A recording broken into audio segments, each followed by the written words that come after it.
जय जोहार, जय हिंद। आज हम 75 डेज सीजीपीएससी चैलेंज का 5वां दिन और आज हम करेंगे फरवरी 2024 का करंट अफेयर, साथ में 2019 का जो छत्तीसगढ़ का जो प्रीलिम्स का क्वेश्चन आया है उसका प्रीवियस ईयर क्वेश्चन। तो स्टार्ट करते हैं। पहला क्वेश्चन, किस विधानसभा ने फरवरी को यूनिफॉर्म सिविल कोड विधेयक को पारित किया और ऐसा करने वाला भारत का पहला राज्य बन गया?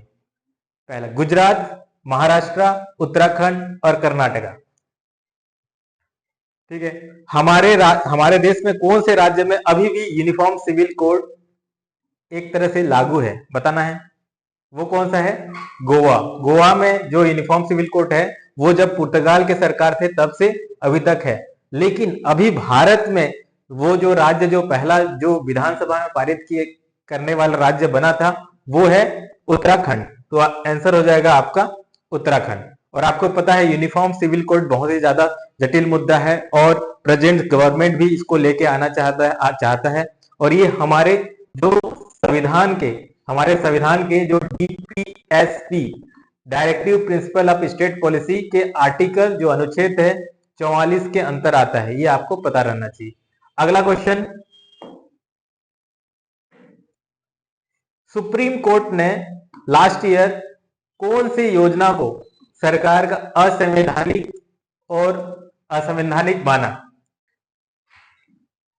घोषित किया? पहला आधार अधिनियम, दूसरा इलेक्ट्रोल बॉन्ड योजना, तीसरा जीएसटी वस्तु और कर सेवा कर, तीसरा डिमोनेटाइजेशन या विमुद्रीकरण। तो आपको बताना है सुप्रीम कोर्ट ने कौन से योजना को नल एंड वाइड घोषित किया।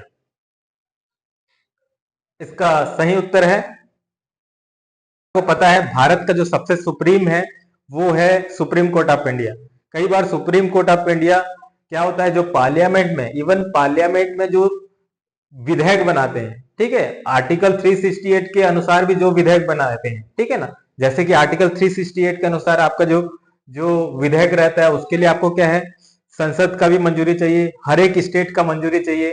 तो उसके बाद भी एक जो नियम था जिसके हिसाब से 99 जो 19वां संविधान संशोधन था और एनजीएसी का जिसका गठन की बात की गई थी, नेशनल जुडिशियल अपॉइंटमेंट कमीशन, वहां पे भी इस टाइप के भी जो एक्ट है उसको भी नल एंड वाइड घोषित किया था सुप्रीम कोर्ट ने। तो ये क्वेश्चन भी बार बार आते रहता है, तो ये बताता है कि हमारा जो न्याय व्यवस्था है कितना स्ट्रांग है और कितना तो इस टाइप से। तो लेकिन लास्ट ईयर फरवरी में कौन सा योजना को नल एंड वाइड घोषित किया था, वो है इलेक्टोरल बॉन्ड। और आप जानते हैं इलेक्टोरल बॉन्ड के बारे में कितना पॉलिटिकल इशू बना था। और एक चीज पता रहना चाहिए, अगर आपको देश चलाना है तो पैसा का जुगाड़ कैसे करना है, ठीक है।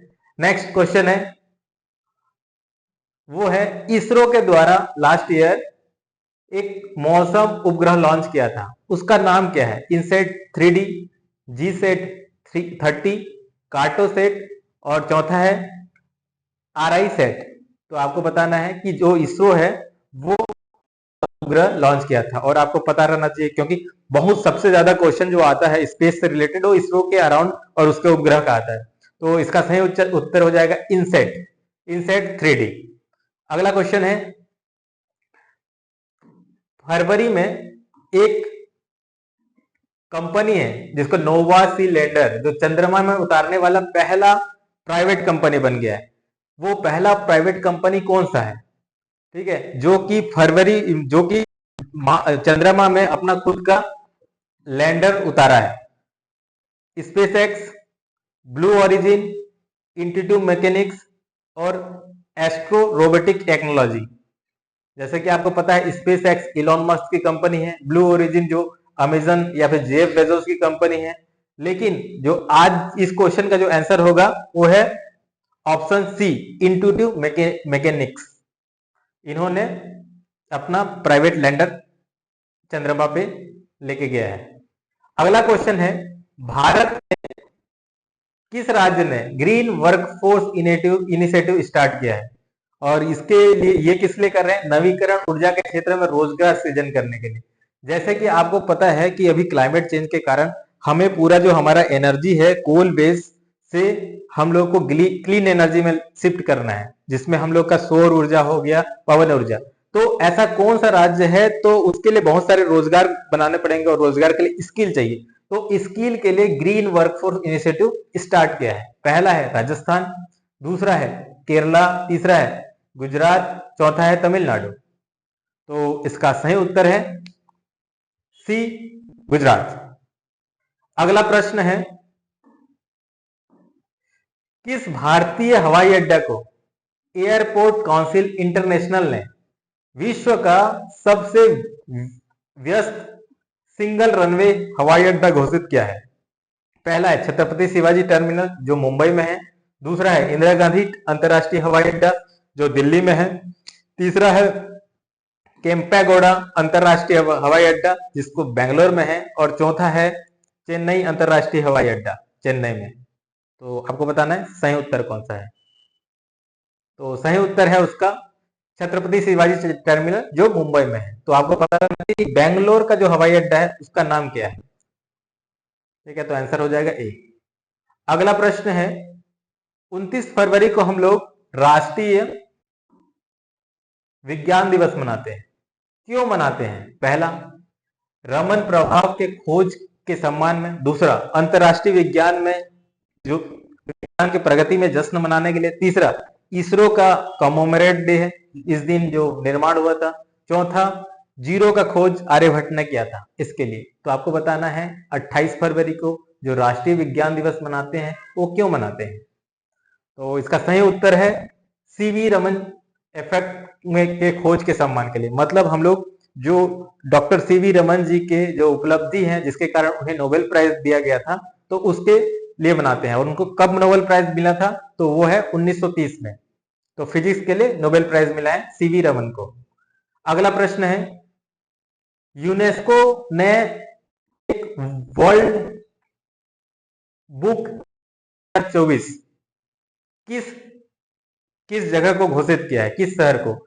यूनेस्को क्या कर रहा है, अब जैसे डिजिटल जा रहे हैं या फिर लोगों को पढ़ने के लिए जागरूकता करने के लिए हर साल एक जो कैपिटल है उसको बुक कैपिटल का दर्जा देता है। तो 2024 में किस किस देश के कैपिटल को दिया था? पहला है अकरा घना, दूसरा शारजहां, ठीक है, ये जो शहर है यूएई का है, तीसरा है यूएई यूनाइटेड अरब अमीरात, तीसरा है एथेंस जो शहर है ग्रीस का है, ग्रीस कंट्री का है, चौथा है कुलालमपुर जो कि शहर है मलेशिया का। तो इसका सही उत्तर हो जाएगा एकरा घना, एक अफ्रीकन कंट्री है, अफ्रीका की कंट्री है। अगला प्रश्न है, भारतीय स्टार्टअप 2024 का जो पहला यूनिकॉर्न जो बना उसका नाम क्या है? यूनिकॉर्न जो कि 1 बिलियन कंपनी जो बनता है उसको यूनिकॉर्न बोला जाता है। और स्टार्टअप इंडिया जानते हो स्टार्टअप क्या होता है? एक कल्चर होता है, और या फिर जो खुद से स्टार्ट करते हैं और कुछ नवाचार करते हैं या फिर कुछ अलग तरीके से कुछ कंपनी बनाते हैं। तो वो कौन सा स्टार्टअप है? जैप्टो, दूसरा है कृत्रिम, तीसरा है डेंजो, चौथा है फिनोलॉजी। आपको पता होगा ये फिनोलॉजी हमारे का कंपनी है, ठीक है, छत्तीसगढ़ का है। लेकिन इसका जो सही उत्तर है कौन सा है? और इनको भी इस साल यूनिकॉर्न का यूनिकॉर्न बने हैं। लेकिन इस क्वेश्चन का जो आंसर है पहला हो जाएगा कृत्रिम, जो कि किसका कंपनी है? आपको पता होगा एक ओला कंपनी सुने होंगे, ठीक है, जिसका जो फाउंडर है वो भावेश अग्रवाल है, जो कि अभी लेटेस्ट बहुत सारे कंट्रोवर्सी में भी आपके सोशल मीडिया में थे। अगला प्रश्न है, ब्लाइंड क्रिकेट वर्ल्ड कप का लास्ट ईयर मेजबानी कौन किया था? भारत, श्रीलंका, पाकिस्तान या दक्षिण अफ्रीका? तो इसका जो सही उत्तर है वो है दक्षिण अफ्रीका। अगला प्रश्न है, किस मंत्रालय ने, भारत के किस मंत्रालय ने सभी के लिए डिजिटल साक्षरता का अभियान शुरू किया है? जैसे कि आपको पता है डिजिटल डिवाइड बहुत बड़ा इशू होते जा रहा है, हैव और हैव नॉट की स्थिति आ गई है। तो सबके लिए डिजिटल, और डिजिटल आज डिजिटल जमाना है, ठीक है, तो कौन सा मंत्रालय ने सबके लिए डिजिटल साक्षरता के लिए एक अभियान स्टार्ट किया है? शिक्षा मंत्रालय, दूसरा इलेक्ट्रॉनिक्स और आईटी मंत्रालय, तीसरा कौशल विकास मंत्रालय और चौथा है ग्रामीण विकास मंत्रालय। तो इसका जो सही उत्तर है वो इलेक्ट्रॉनिक्स एंड आईटी मंत्रालय 2 सेकेंड। अगला प्रश्न है वो है कि जो यूनाइटेड नेशनल वही है कि लास्ट ईयर किस वैश्विक संगठन, कौन सा ग्लोबल ऑर्गेनाइजेशन है, विश्व या फिर वर्ल्ड जीरो वेस्ट डे घोषित किया है? कौन सा वैश्विक संगठन है जो विश्व जीरो अपशिष्ट दिवस घोषित किया है? पहला है UNEP, United National Environment Programme, दूसरा है डब्ल्यूएचओ, वर्ल्ड हेल्थ ऑर्गेनाइजेशन, तीसरा है वर्ल्ड इकोनॉमिक फोरम और चौथा है वर्ल्ड इंटरनेशनल लेबर ऑर्गेनाइजेशन। तो इसका जो सही उत्तर है कौन सा है? United National Environment Programme. अगला प्रश्न है लास्ट ईयर, ठीक है, यूनेस्को, यूनाइटेड नेशनल जो Education Scientific and Cultural Organization है, कौन से जगह को भारत के वर्ल्ड हेरिटेज साइट का दर्जा दिए हैं? पहला है भीतरकनिका वाइल्ड लाइफ सेंचुरी, दूसरा है मोन्डेम्स माउंट बुरियल सिस्टम, ठीक है, तीसरा है सुंदरवन राष्ट्रीय उद्यान, चौथा है Dibru Chicago wild life sanctuary. तो आपको बताना है लास्ट ईयर यूनाइटेड नेशन ने किसको वर्ल्ड हेरिटेज साइट का दर्जा दिया है? तो आपको पता होगा भीतरकनिका कहाँ पे है? उड़ीसा में है, ठीक है। डिब्रू शिकागो कहाँ पे है? असम पे है। सुंदरबन कहाँ पे है? पश्चिम बंगाल में है। और मैदम माउंट बुरियल जो सिस्टम है जिसको लास्ट ईयर यूनेस्को का दर्जा मिला है, ये कहाँ पे है? ये है असम में है। और ये किसके लिए इसको दिया गया है? आपको पता होगा एक अहोम डायनेस्टी होता है, अहोम डायनेस्टी है जो कि भारत में उत्कृष्ट भूमिका निभाते हैं, ठीक है। तो उसके लिए ये दिया गया है, तो आंसर हो जाएगा बी। अगला प्रश्न हम लोग अब देखेंगे कि लास्ट ईयर जो सीजीपीएससी में 2019 में जो क्वेश्चन आया है वो क्वेश्चन फिर से तो रिपीट नहीं होगा, लेकिन आपको पता होना चाहिए कि किस टाइप से क्वेश्चन आता है, तो उसके लिए मैं ये क्वेश्चन रखा हूं। तो पहला क्वेश्चन जो आया है वो था साइलेंट वैली भारत के किस राज्य में स्थित है? ये क्वेश्चन आया है 2019 में सीजीपीएससी में। तमिलनाडु, केरला, कर्नाटका, असम। एक होता है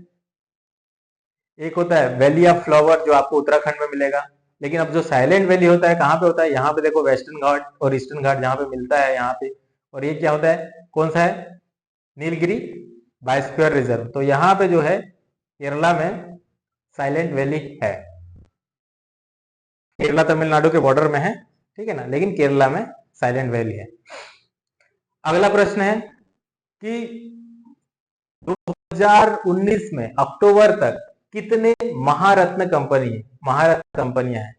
ये क्वेश्चन आपको इंपॉर्टेंट रहता है कि कौन सा पीएसयू न्यूज में है। क्या है कि महारत्न क्या है? पब्लिक सेक्टर यूनिट है जो कि सरकार के सरकारी कंपनी है, ठीक है, जो जिसमें सरकार का जो है ज्यादा परसेंटेज रहता है हिस्सेदारी के हिसाब से, और क्योंकि ये लिस्टेड कंपनी है इसी कारण पब्लिक लिस्टेड कंपनी है, ठीक है। अब ये बताना है कि कितने महारत्न कंपनी है। जैसे आप सुने होंगे ओएनजीसी सुने होंगे, आईओसीएल सुने होंगे, जितना भी सरकारी कंपनी हमको देखते हैं, बीपीसीएल, ठीक है ना, भेलवेल। तो वैसे कितने सारे कंपनी 2019 तक है? तो 2019 तक तो वो कितने थे? 8, 9, 10, ठीक है।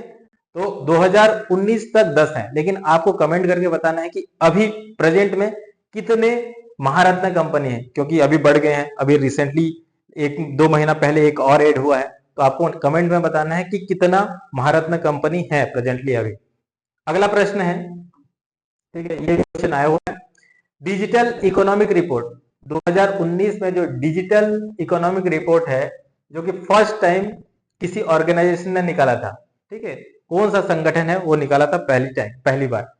वर्ल्ड बैंक है, दूसरा विश्व बैंक, दूसरा है नीति आयोग है, तीसरा है वर्ल्ड इकोनॉमिक फोरम है, चौथा है United national conference of trade and development. ठीक है, तो ये चार में से कौन सा ऑर्गेनाइजेशन है जो पहली बार डिजिटल इकोनॉमी रिपोर्ट निकाला था? तो इसका जो सही उत्तर है वो कौन सा है? इसका सही उत्तर है United nation conference of trade and development. तो आप ऑप्शन हो जाएगा डी।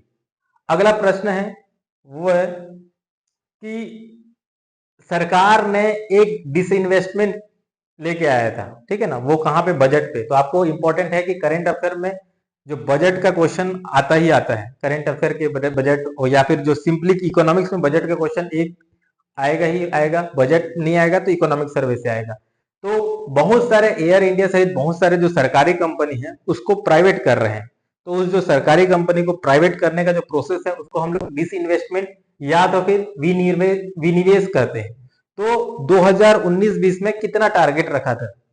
तो ऑप्शन है 90,000 करोड़, 1,50,000 करोड़, तीसरा 1,50,000 करोड़, चौथा लगभग 1,95,000 करोड़। तो वो पूछ दिया था आंकड़ा कितना सरकार बेच के अपने उनके पास पूंजी आने वाले थी। तो इसका जो सही उत्तर, बहुत क्वेश्चन होता है और ऐसा क्वेश्चन क्या है, कई बार अगर आपको पता नहीं है तो इसको स्किप करना रहता है, क्योंकि हर क्वेश्चन बनाने के लिए नहीं रहता, कुछ क्वेश्चन को स्किप किया जाता है, क्योंकि कई बार क्या इतना बारीकी है और आपको पता नहीं है, तो अगर इसको आप तुक्का भी मारने की कोशिश करोगे तो चांसेस होता है गलत होने का। तो ऐसे क्वेश्चन को ज्यादातर स्किप किया कीजिए जो एकदम बहुत ही क्लोज रहता है। अगला प्रश्न है भारत के पहले लोकपाल कौन है? ठीक है, आप ये भारत देश है जिसमें करप्शन का बहुत ज्यादा प्रॉब्लम है। 2011 में लोकपाल की मांग होता है, ठीक है ना, उसके बाद इंडिया अगेंस्ट करप्शन स्टार्ट होता है अन्ना हजारे जी का, ठीक है। उसके बाद लोकपाल बनाने के लिए दिल्ली में गवर्नमेंट चेंज हो जाता है, अरविंद केजरीवाल आते हैं, वो भी लोकपाल बनाएंगे बोलते हैं। लेकिन जो पहला लोकपाल जो बन रहा है 2019 में बन रहा है, 18 में 2018-19 में बन रहा है, ठीक है। तो अब देखो, लेकिन जो पहला जो लोकपाल जो बना है उसको हमारे एग्जाम में पूछ लिया है, तो ये करप्शन कितना बड़ा इशू है इंडिया का, इससे समझ में आ जाएंगे। तो भारत में जो पहला लोकपाल है उसका नाम क्या है? लोकपाल जो बने उनका नाम क्या है? ये क्वेश्चन आया हुआ था। इनका नाम है कौन है? पिनाकी चंद्र घोष, न्यायमूर्ति पिनाकी चंद्र घोष। तो आपको पता रहना चाहिए कि लोकपाल बनने के लिए कौन कौन सा क्राइटेरिया है, ठीक है। अगला प्रश्न है कि फर्स्ट जो लेफ्टिनेंट गवर्नर थे दिल्ली लद्दाख का, उनका नाम क्या है? और आपको पता है कि 2019 में 5 अगस्त 2019 को बहुत बड़ा एक निर्णय हुआ था, आर्टिकल 370 का हटे थे, और उसके बाद अक्टूबर 31 को क्या हुआ था कि 2 केंद्र शासित प्रदेश बनाया गया था, ठीक है। तो उसमें क्या है कि लद्दाख का जो नया यूनियन टेरिटरी बनाया गया था, तो उसका जो पहला उपराज्यपाल कौन था उसको पूछा गया था। तो वो कौन थे पहला जो उपराज्यपाल? कल हम लोग ने देखा था कि गिरीश चंद्र मुर्मू, ये कौन थे? कल के क्वेश्चन में हम लोग देखे थे। तो वो ये थे जो कैग के निर्देशक थे, फिर अभी वो कौन से ऑर्गेनाइजेशन में गए? इंटरनेशनल पार्लियामेंट्री जो बोर्ड है वहां पे चले गए हैं। लेकिन इस क्वेश्चन का जो आंसर है, और दूसरा सत्यपाल मलिक कौन है? ये भी बहुत ज्यादा न्यूज में थे, ठीक है ना। NN वोरा तो जानते हैं, छत्तीसगढ़ के विधायक थे। तो इसका जो सही आंसर है, जो पहले उपराज्यपाल जो लद्दाख के थे उनका नाम है राधा कृष्ण माथुर, RM माथुर। अगला प्रश्न है जो नेशनल रिसर्च सेंटर,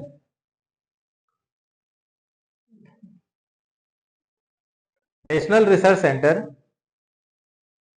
जो एस्ट्रोफॉरेस्ट्री में जो बनाया गया था, ठीक है, उसका जो कहां पे स्थित है? आगरा, झांसी, कानपुर और लखनऊ, कहां पे था? ये क्वेश्चन आया हुआ था। तो इसका जो सही उत्तर है वो है झांसी। अगला प्रश्न है भारत का सबसे पुराना राष्ट्रीय उद्यान कौन सा है? काजीरंगा नेशनल पार्क, दूसरा हेमिस नेशनल पार्क, तीसरा राजाजी नेशनल पार्क, चौथा जिम कॉर्बेट नेशनल पार्क। मतलब भारत का सबसे पुराना राष्ट्रीय उद्यान कौन सा है? अब जैसे जैसे हम लोग देखते जा रहे हैं, धीरे धीरे पर्यावरण का क्वेश्चन बहुत ज्यादा आना शुरू हो गया। पर्यावरण जो अंतरराष्ट्रीय संबंध से रिलेटेड है, पर्यावरण जो जलवायु परिवर्तन से रिलेटेड है, पर्यावरण जो नेशनल पार्क से है, पर्यावरण जो रिवर से है, तो ये बहुत ज्यादा इंपॉर्टेंट टॉपिक हो जाता है। तो इसमें पुराना राष्ट्रीय नेशनल पार्क कौन है? ठीक है। काजीरंगा कहाँ पे है, आपको असम में दिखेगा। हेमिस नेशनल पार्क कहाँ पे है, हम लोग पढ़े हैं कहाँ पे है, ये है आपका लद्दाख में है। तीसरा राजारी नेशनल पार्क कहाँ पे है, हिमाचल प्रदेश उत्तराखंड में है। उसके बाद जिम कॉर्बेट नेशनल पार्क कहाँ पे है, उत्तराखंड में है। और सबसे पुराना जो है ये जिम कॉर्बेट नेशनल पार्क ही है, ठीक है। और ये आपको पता रहेगा जब घटना हुई थी पुलवामा, ठीक है, Modi ji Jim Corbett national park में ही थे। अगला प्रश्न है,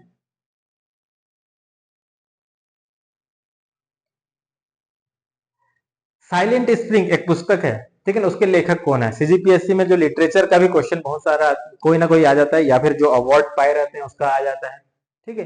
तो इसमें साइलेंट स्प्रिंग जो एक बुक है और बहुत ही इंपॉर्टेंट बुक है, ठीक है ना, और मेरा भी फेवरेट है, एक बार आपको भी पढ़ना चाहिए। रिचल कार्सन का है ये बुक, ठीक है ना। उसमें ये बताया गया है कि जो इन्वायरमेंट के साथ जो हम लोग कर रहे हैं और वो जागरूकता, इन्वायरमेंट के प्रति जागरूकता करने के लिए ये बुक बहुत ही ज्यादा इंपॉर्टेंट है।